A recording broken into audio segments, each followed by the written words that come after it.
volunteers to be brave and share their answer to the do now question, which is who inspires you as an educator and why? I put my mom because I feel like she's a natural teacher, and I think everyone that's ever met her can say they want one. I said every base teacher I've ever had, which has been a bunch, because they've all just been like really like consistently like super kind guys, but also are really good at like constructively telling you things that you like need to hear but don't really want to hear. So that kind of balance of like just being earnest and kind, but like giving it to you straight. I said most every single educator I've ever interacted with, both good and bad. The good I wanted to be like, and the bad I wish to be better out of spite or vengeance. But especially my art teachers, because no matter what my age were, they pushed me to be better, even if I was really stubborn about it. Nice. That's just something that we want to make sure we keep in mind, right? Like who inspires us? Like who are the people that we can take things from? And a lot of times it's not even necessarily people who are teachers. I don't know, was your mom a teacher? No. So see, right, we can take things from, people who are not even educators in a traditional sense, but we can learn something from them in terms of how they interact and teach others who are just around them. So next thing, right, we want to talk about our why. Why am I here? Why am I about to make this commitment for the next 9 months to, or however long, right, to teach this whatever age group of kids, right? And so we really want to make sure we ground ourselves in our why and think about why, so that way, once the kids get here, once the tornadoes are, happening, right, it's not so calm, we can ground ourselves in why we're here in the first place, right? I'm a teacher because I enjoy seeing students learn things that may have seemed impossible. I also feel that it helps me learn more about my own craft as I am forced to understand the subject matter so deep that I can articulate it to someone with no base knowledge. So. Snaps, if you agree? Yeah. I'm not a teacher currently, but I have been an arts teacher in the past because I'm passionate about the subject. I love the energy and creativity and humor and vulnerability that's often created in the classroom. I feel like I'm capable of being a good support system to my students. When I'm teaching, I'm living in purpose, and I like being in creating spaces that are dedicated for growth. I'm a teacher because good teachers saved my life and gave me a vision of creating something better than where I came from. I think education, not just in the classroom, but life, is the key to opportunity and important life experiences. I believe youth shape the future and deserve every chance to succeed despite circumstance or other factors. Potential rarely thrives without support, and we know so many students with potential. Setting and managing expectations. Can somebody tell me what they think that means, right? To set and manage expectations for a classroom. So like setting like a standard of behavior, you know what I mean? Like it's acceptable to do this, it's totally not okay to do this. I like that. Yeah. Anybody build on that, right? Behaviors, right? What's okay, what's not okay? Anything Think of else? it as like setting clear boundaries. So just having the discussion on boundaries, we make like the rules of rock, and that allows the students to come up with like, what are we making and what are we gonna be guided by. A good thing to do is to kind of, just like we're in a circle right now, put your kids in a circle, right? If the space allows, and try to have the kids say, say something like this, right? Okay, so in order for us to be successful this year, we need to have some expectations for how our classroom operates, right? This is our classroom, we're all a part of it, this is our community. What's some things that we should be doing in order to make sure we have a successful school year, a successful class? One mic, right? That applies anywhere, right? One mic is always good, right? And why is one mic important? So then we're not talking over each other and getting lost in the conversation. Absolutely. Anything else to help us out? Respect. Respect. What about respect? Well, why is respect important? Well, you need it for a successful class and classroom, respecting each other, respecting the equipment, your surroundings, all that kind of stuff. Ooh, that equipment hit different. Yeah. Equipment is different. I would say mindful participation. So What do you mean by that? like if you're someone that talks a lot, to take a step back. If you're someone that takes a step back, take a step back. Wow. Nice. I always like personally knowing what my goal is and why am I doing something and what am I working towards. So I think when everybody has a shared understanding of what the goal is, we can all collectively work towards that. I love that. Yeah, I love it. That's getting into step number 2. What are some behaviors, like some common things that we deal with as teachers in a classroom with students, right? Like, just give me some examples. Too much talking.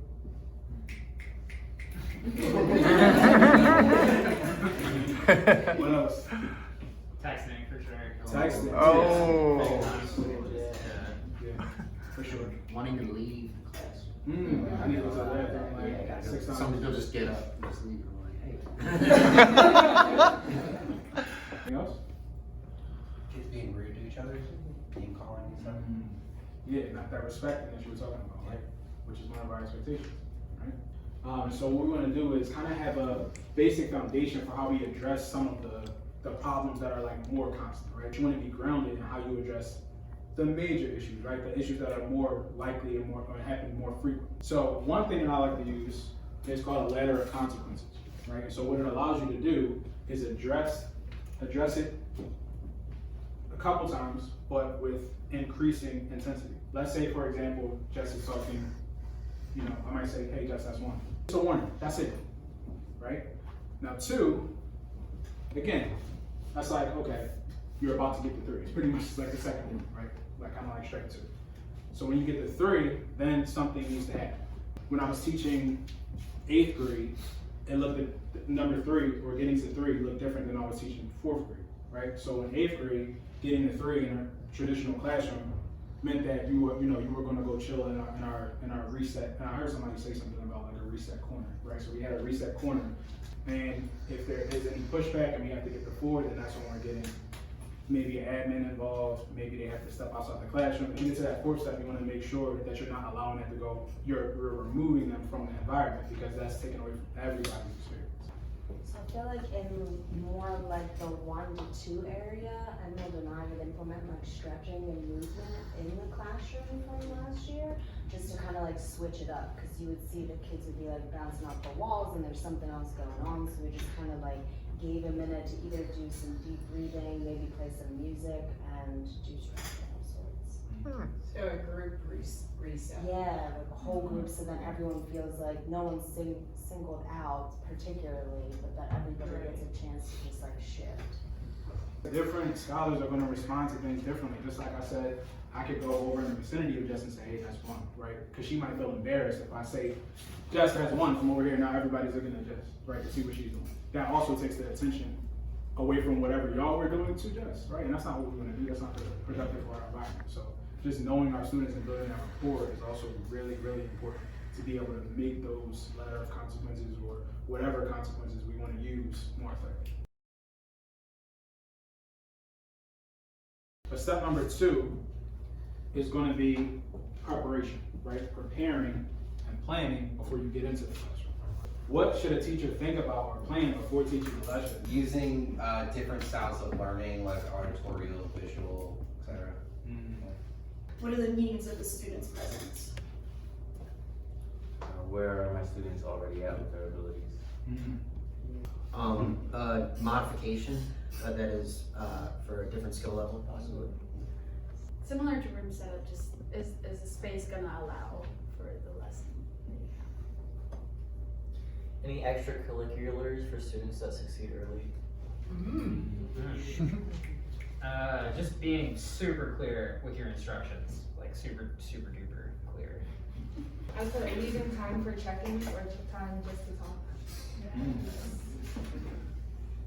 I put in practicing the activities, like doing kind of like my own practice to see like how would I want to take in this lesson and like how does it work, what are some of the difficulties.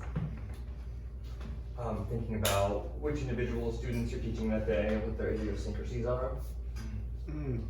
Yeah, all those were really, really good. Some of them were like related. Obviously, all of these things can be related in some way. But we went around our whole circle and we got a whole bunch of different things to plan for, right? Which is like half the battle of being the teachers, having so much stuff to do, even before you get into the classroom. The 3 things that I want us to focus on planning for right now our objective, right, for today. Then I want us to think about steps for success, right? Like what are like 3 or 4 steps that we can take that we can make easy, you know, use economy of language, make it super simple. We can make it rhyme too if we're talking about like, you know, the babies, right? Because they really like the rhyming and songs and stuff like that, right? Steps for success. And then the final thing is your check for understanding, right? Like what question, what problem, what thing do we need to accomplish in order to know that we've actually achieved the objective, right? Take 5 minutes, come up with an objective. Think about something you can teach a scholar in 5 to 7 minutes. Come up with an objective, right? What do you want them to be able to do at the end of the class?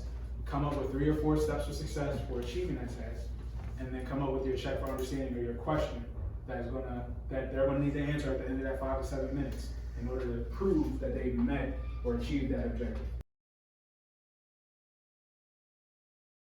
Yeah. Okay, so give me one word. There's an abundance of patience for a reluctant student. That was mine, but yeah, I was giving Jared quite a bit of trouble with, I wanted to just get to it, you know what I mean? And then Jared explained why it is, I have to learn certain things before I learn every single Rush song. Emerald did a great job by each step we were doing, being very clear with what was next, and also showing examples, modeling it, what we were doing. Jess did a great job of explaining how to play the drums and you know, breaking things down, and said I was a great drummer at the end.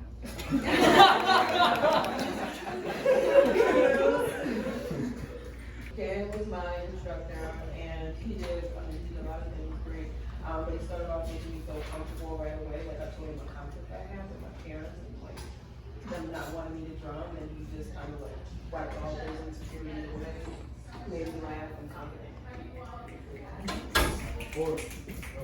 So my instructor was Derek, and the structure was really good. Everything was laid out in place. He actually showed me something on the whiteboard, and I felt like the structure of the learning sequence was very, very good. I knew what to expect, and I actually learned something. Yeah. Because I've never played the ukulele before, so I learned how to play in A minor. So.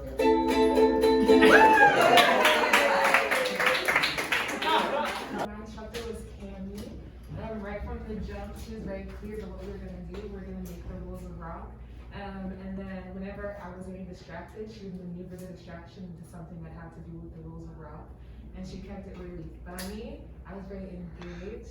She also was very affirmative the whole time. Like if I said something, she was like, yeah, that's a great idea. Thank you. He was Victoria's my teacher, and she taught me she just taught me like rhythm, basically, like how to read, like what quarter notes were, how to clap on beat, and she was just like, she was super engaging, like really, really kind, like really direct, and also just like wrote out a bunch of stuff for me. So it just made it pretty. I was like really trying to be like, I don't know anything, and she really like made it hard. So Barron was my teacher, and he taught me about themes and variation. And I'm pretty slow, but he explained it very thoroughly, and he had like analogies. There was a sandwich analogy, and everything that he wanted me to draw on the paper, he also drew on the paper, which is helpful because I'm a visual learner. So that was just very nice. He used a lot of complicated words, but every time I zoned off, he would explain them again. That was nice. That was really good. I learned a thing. Food is good. I like food. MJ was my teacher. She taught me how to do a safety plan. So it was really good to just have a chance to think through things first and then take the time to write it down. And she also asked at the end if I felt comfortable with sharing. So that was a good. Josh was my teacher. I learned ukulele, and I was being really goofy and not paying attention. And so one of the things I really loved was that Josh kind of played into that goofiness, where if I was holding the ukulele in my head, he also held his ukulele on his head. and he said, okay, we can just do this for a couple minutes, you know? And it makes you appreciate how being able to use humor and realize like, it's really just about connecting and not losing your patience, because that doesn't get you anywhere. It was actually. What was our first step, right, to effective teaching? Setting and managing expectations. Yes, right, so setting those expectations and then managing them, right, using various resources. Step number 2 is what? Plan. Planning, right? You got a lot of things to plan for, but planning for all of those various things. And then the final step was practice. Practice. Practice. All right, so set, manage those expectations, right, which is gonna lay the foundation for you putting your plan into motion, right? And then practicing, once you have your plan, will allow you to set yourself up for success once you actually get in front of your audience or your class. I feel like really excited actually about the start of program, which I don't know has ever truly happened. I feel like even though these are all things that I'm familiar with, you put it in a way where it's like, I think we have an actual guide to lead us into a successful year. There's so many like aspects to like teaching that there's just like some things you have to be mindful of, like all at the same time. Like, you just did like a great job of just like laying it all out in like a really just like succinct way, you know? Yeah, you have to have a plan.